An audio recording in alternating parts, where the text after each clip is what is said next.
Halo semuanya, aku Ara, aku founder dari podcast Ada Cerita Apa, dan Hai, aku Dominic Sawi atau biasa dipanggil Sawi. Aku co-founder Ada Cerita Apa dan juga tim kreatifnya.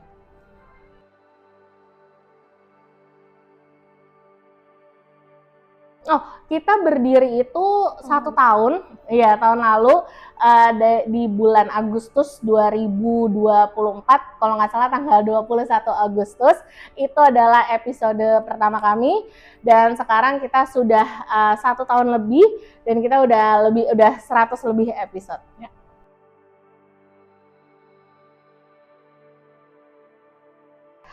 Jadi kalau misalnya podcast di 2025 ini, kita memang tahu bahwa penetrasi podcast itu di beberapa tahun terakhir tuh sangat tinggi sekali ya. Especially itu untuk memang untuk generasi-generasi, kalau kita sebutnya generasi Gen Z, itu juga penetrasinya lumayan tinggi juga gitu. Jadi kalau di 2025 ini kita ngelihatnya, kalau yang aku research ya, dari research aku pribadi, itu aku melihatnya bahwa sekarang orang tuh mendengarkan podcast tuh udah lebih sering gitu. Mungkin kalau sebelumnya hanya 1 sampai 2 kali dalam 1 minggu, tapi sekarang itu mereka udah mendengarkan 2 sampai 3 kali. Dan yang uniknya, kalau misalnya tahun-tahun sebelumnya kita tuh kalau bikin podcast selalu dibilangnya tidak boleh lebih dari 20 menit. Tapi justru sekarang dari data yang aku baca-baca dari beberapa, itu menunjukkan bahwa di 2025 ini orang itu justru mendengarkan podcast 30 sampai 60 menit secara rata-rata. Jadi itu menunjukkan bahwa orang udah semakin mau mendengarkan yang lebih banyak lagi gitu. Dan juga untuk sebenarnya kalau untuk genre-nya sendiri itu masih sama seperti sebelum-sebelumnya, di mana orang tuh lebih suka mendengarkan sesuatu yang lebih ringan, jadi misalnya obrolan sehari-hari atau justru yang komedi. Makanya kita lihat sekarang tuh banyak sekali podcast-podcast yang konsepnya itu antara menceritakan kehidupan sehari-hari tapi tetap dibungkusnya yang ringan atau ada jokes dan komedi di tengah-tengahnya, seperti itu.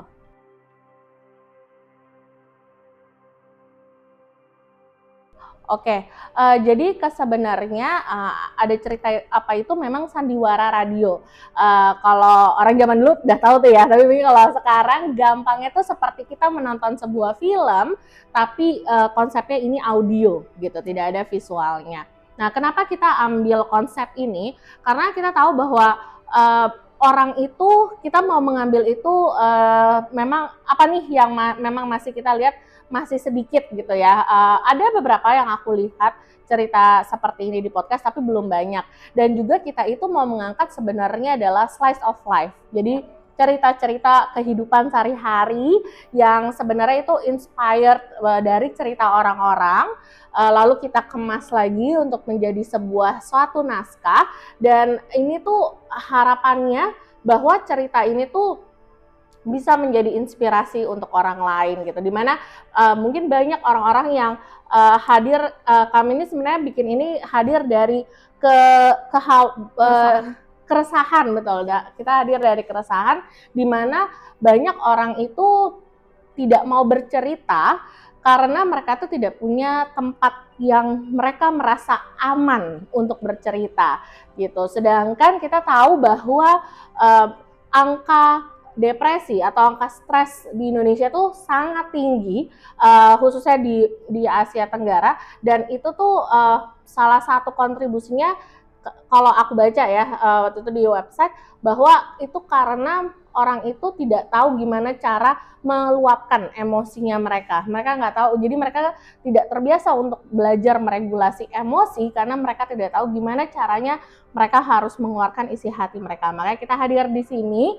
Kalau misalnya kita konsepnya ngobrol, kan pasti orangnya ada yang mungkin merasa nggak mau atau takut dan segala macam. Jadi kita bikinlah satu konsep sandiwara radio di mana mereka cerita ke kita, lalu abis itu kita lihat nilai apa sih yang kita bisa ambil dari cerita mereka, dan abis itu kita jadikan sebuah naskah cerita. Harapannya cerita yang kita punya, karena cerita yang kita punya itu bisa menjadi inspirasi orang lain, karena kita yakin setiap orang itu punya cerita, dan setiap cerita itu membawa pesannya masing-masing.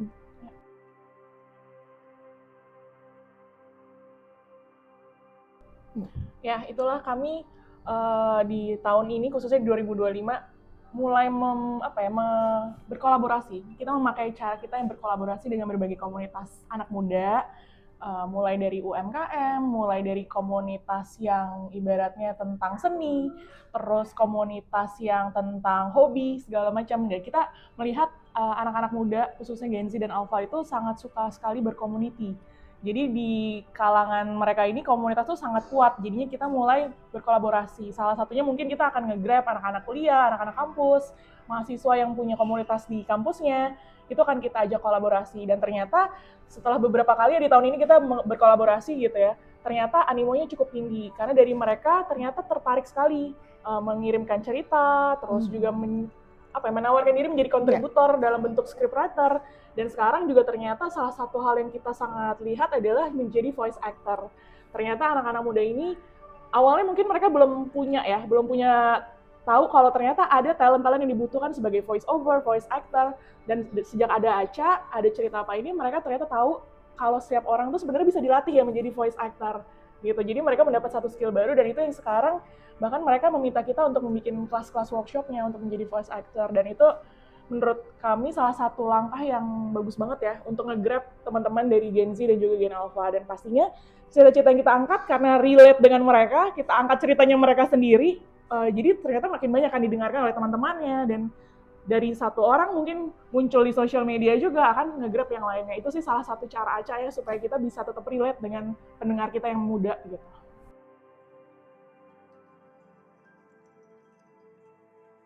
Kalau voice over mungkin biasanya teman-teman yang bergelut menjadi seorang voice over itu biasanya digunakan untuk menjadi pengisi suara untuk iklan, untuk company profile. Betul. Seperti itu. Sementara voice acting bedanya mungkin dia ada skill tambahan yang perlu dilatih gitu. Seperti saat dia membaca skrip yang kita kirimkan gitu, dia harus memerankan si tokoh tersebut, di mana pasti tokohnya mengalami suatu masalah, konflik, dan dia harus memainkan perannya dengan lebih memiliki emosi gitu, emosional gitu. Jadi misalnya mungkin ada peran yang marah, peran yang sedih, seperti itu ya. Betul. Sedangkan kalau voice over mungkin technically lebih ke gimana cara dia supaya artikulasinya lebih bagus saat ngomong, terus tidak terbata-bata, terus bisa lebih menyesuaikan dengan brandnya, seperti itu sih. Betul. Jadi ada sedikit perbedaannya. Mungkin kalau gampangnya voice over itu mereka masih menjadi dirinya sendiri gitu.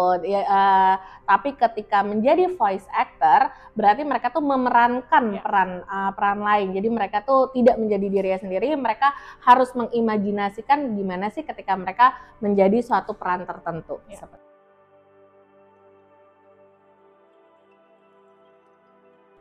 Kalau untuk skill voice actor sebenarnya, jadi kalau misalnya yang benar-benar voice actor ya seperti pengisi suara film dan lain-lain, skillnya itu pasti ada beberapa ya, kayak misalnya sebenarnya kalau skill tertentu nggak ada gitu.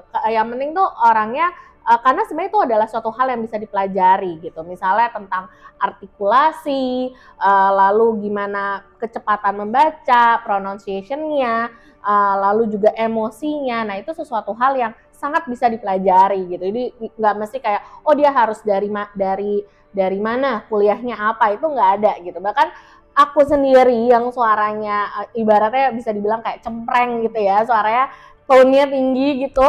Nah itu sebenarnya juga sangat bisa dilatih gitu. Dan ini gimana pernafasannya, gimana gesturnya ketika kita lagi melakukan voice actor, ketika lagi rekaman, itu bisa dipelajari. Jadi kalau skill khusus itu nggak ada, tapi memang untuk mempelajarinya itu ada step-stepnya. Nah tapi kalau di kita itu karena kita pengennya orang itu justru kita karena ada cerita apa tuh kita pengennya menjadi ruang aman kan untuk orang bercerita. Jadi kita tuh tidak pernah jadi kita tuh bukan kayak oh kamu harus jago banget nih voice actornya, kamu harus lulus dulu, kamu harus ada pelatihan dulu. Enggak, karena kita pengennya memang orang yang mungkin ada orang yang mau bercerita lewat tulisannya sehingga menjadi naskah, atau ada orang yang mau menjadi voice actor karena mereka merasa relate dengan cerita yang kita bawakan. Jadi itulah cara dia untuk bercerita dengan dia membacakan naskahnya. Jadi kita nggak pernah bilang bahwa oh ya kamu harus bagus banget atau enggak. Justru kita pengennya terlihat senatural mungkin gitu. Ya. Jadi karena kita kan bukan kayak industri perfilman yang memang pasti harus ada suatu yang bagus gitu ya, ada standar-standar tertentu. Tapi kita juga sebelum itu kita ada latihan readingnya, kita ada pelatihan juga. Nanti seperti apa? Nanti Sawi juga biasanya akan ngedirect ketika rekamannya, sehingga nanti kita Sawi bisa kasih tahu kayaknya kurang ini deh, kayak kurang kurang marah misalnya, atau kurang sedihnya nih, nangisnya kurang nih, atau ketawanya kayak ini deh kurang natural seperti itu. Jadi susah ya? Iya benar, ketawa tuh paling susah. Jadi nanti itu pasti tetap ada yang ngedirect gitu, dan nanti biasanya ada reading di awal, ada pelatihannya juga yang singkat lah di awal, sehingga basicnya at least mereka tahu gitu seperti apa. Nambahin dikit mungkin selain voice actor, terus scriptwriter, pastinya juga ada tim monitor audionya. Jadi pas lagi kita recording ada tim, aku dan salah satu orang lagi untuk operator yang dengerin ininya pakai headphone. Jadi biar dengerin apa suaranya sudah jelas, apakah ada kresek-kresek atau mungkin mic-nya kegeser seperti itu. Terus pastinya ada produsernya ya, which is di sini masih aku yang nge-lead recordingnya. Dan nanti setelah selesai recording selesai baru masuk ke proses editing. Ada editornya.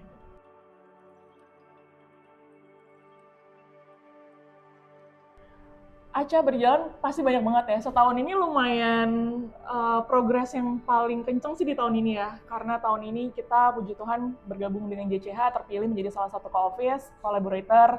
Dan ternyata kita juga udah dari satu komunitas, satu event. Jadinya kita terus-terusan setiap bulan pasti minimal ada satu event. Dan satu gathering lah bersama komunitas. Jadi kayaknya kita sibuk banget ya. Yeah. Kesannya gitu. Dan cerita-cerita yang kita kumpulin ternyata sangat beragam, dari genrenya, dari topiknya, itu beragam banget. Dan ternyata seperti mimpi kita di awal, setiap orang pasti punya cerita, dan setiap cerita itu pasti membawa pesan yang masing-masing. Ternyata banyak respon positif yang kita terima, baik itu langsung ngomong ke kita, ada yang juga DM, ada yang komen di Spotify kita juga gitu. Jadi seneng sih kalau ternyata responnya bagus, dan ternyata ada yang bahkan sampai nangis dengerin ceritanya karena mungkin relate. Pernah juga ada yang komen-komen di IG juga ya, marah-marah karena ceritanya gini, ngerasa gimana gitu-gitu. Jadi menurut itu respon-respon yang sangat, ternyata orang mendengarkan cerita kita dan ternyata ada impact-nya ya, seperti itu. Jadi tujuan kita kan sebenarnya awalnya itu ya, menjadi ruang buat orang mau bercerita, dan ternyata satu orang yang bercerita mengundang orang lainnya bercerita, jadinya kita sekarang membuat cerita kebanyakan ya, belum diedit banyak banget. Kayak gitu sih. Dan di JCH, di Jakarta Kreativa sendiri, vibes-nya tuh luar biasa ya. Jadi kayak kita tergerak untuk terus maju, terus apalagi yang bisa kita lakukan ya, komunitas mana aja yang bisa kita grab ya, bisa collab sama siapa lagi ya, bisa bikin event apa lagi ya. Jadinya setiap hari tuh ada tantangan terbaru, dan itu kita senang ya, excited ya ngelakuinnya. Jadi kita ngerasa Aca ini bisa tumbuh nggak sekedar menjadi produk digital gitu, bisa benar-benar melakukan social engagement kayak gitu. Jadi social eksperimen juga, bahkan kita datang ke event, kita diundang sebagai pembicara. Jadi pengalaman yang berkesan ya itu, kita ketemu banyak orang, kita nggak cuma bikin podcast kesannya jadi creator gitu, tapi ternyata kita juga bisa direct dengan cerita-cerita orang, dan itu menurut kita jadi ada pengembangan buat diri kita sendiri juga sih sebagai co-founder dan foundernya seperti itu sih. Jadi ada pengembangan diri juga ya buat kita sendiri gitu.